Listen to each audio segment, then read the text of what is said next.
बिस्मिल्लाहिर्रहमानिर्रहीम। अस्सलाम वालेकुम वरहमतुल्लाहि वबरकातुहू। Welcome to Rabia kitchen.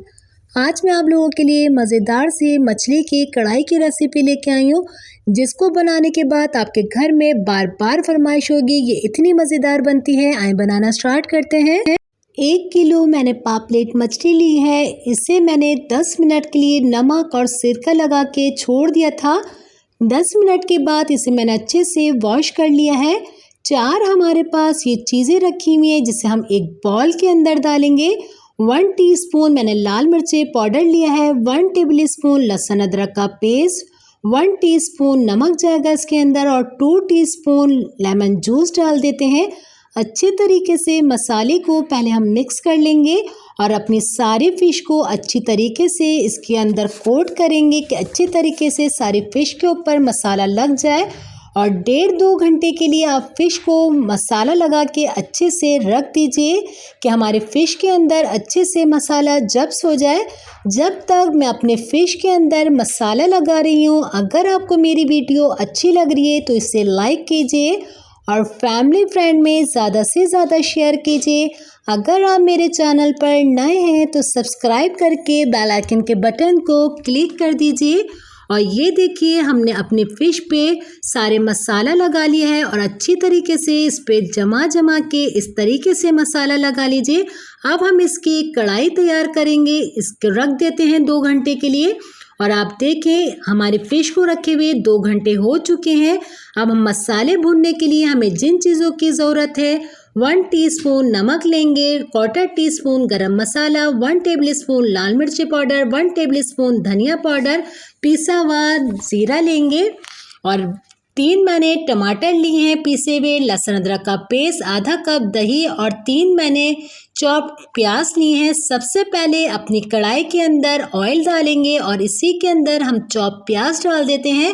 प्याज को सिर्फ हमें सॉफ्ट करना है और ये देखिए, प्याज हमारी अच्छे से सॉफ्ट हो चुकी है। इसी के अंदर हम लहसुन अदरक का पेस्ट डालेंगे और हम इसके अंदर सारी सीजनिंग कर लेते हैं। लाल मिर्ची पाउडर, धनिया पाउडर, गरम मसाला पाउडर और भुना हुआ ज़ीरा डाल दिया है मैंने इसी के अंदर। और इसी के अंदर हम टमाटरों का पेस्ट डाल देंगे। 3 मैंने टमाटर लिए थे, जिसे छिलके उतार के मैंने पीस लिए हैं। ये डाल के अच्छे से इसको हम मिक्स कर लेंगे। आप देखें, मैंने अच्छी तरीके से इस मसाले को मिक्स कर लिया है और इतनी देर तक इसे मैंने भूना है कि इसके अंदर से लहसुन अदरक की और जो धनिया पाउडर डाला है इसकी स्मेल ख़त्म हो जाए। और मज़ीद मैंने इसके अंदर आधा गिलास इतना पानी डाला है और जब तक मैं इसकी भुनाई करूँगी कि इसके अंदर से स्मेल ख़त्म नहीं हो जाए। अब मैं इसके अंदर डालूँगी आधा कप दही और दही डाल के भी अच्छी तरीके से इसको हम मिक्स करेंगे। और देखिए, हमारे मसाले के अंदर बबल्स आ रहे हैं।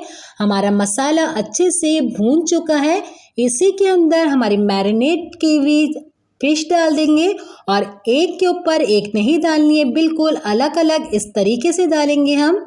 और अच्छे तरीके से हम मछली को इस तरीके से अपनी कढ़ाई के अंदर सजा देंगे। इतने कम मसालों के अंदर इतनी मज़ेदार कढ़ाई बनती है ये।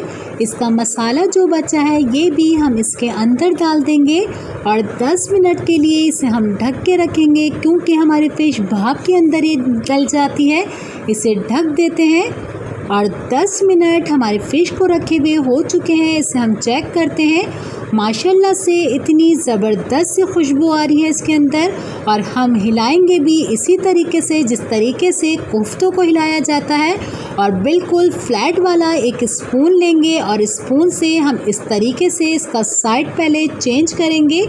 हम चपाती के साथ इस कढ़ाई को खाते हैं तो बिल्कुल इसके अंदर इतनी ग्रेवी बिल्कुल सही है। और अगर आप इसको चावलों के साथ पसंद करें तो बिल्कुल आपको जितना शोरबा रखना है इसके अंदर रख सकती हैं। इसके अंदर हम मोटी मिर्चें डाल देंगे, इसे डिश आउट कर लेंगे। और ये देखिए, हमारी मज़ेदार सी कढ़ाई तैयार है। उम्मीद करती हूँ आज की रेसिपी मेरी अच्छी लगी होगी। इंशाअल्लाह मैं न्यू रेसिपी के साथ दोबारा हाजिर होंगी। अपना बहुत ख्याल रखिएगा, मुझे मेरी फैमिली को अपनी दुआओं में याद रखिएगा। अल्लाह हाफ़िज़।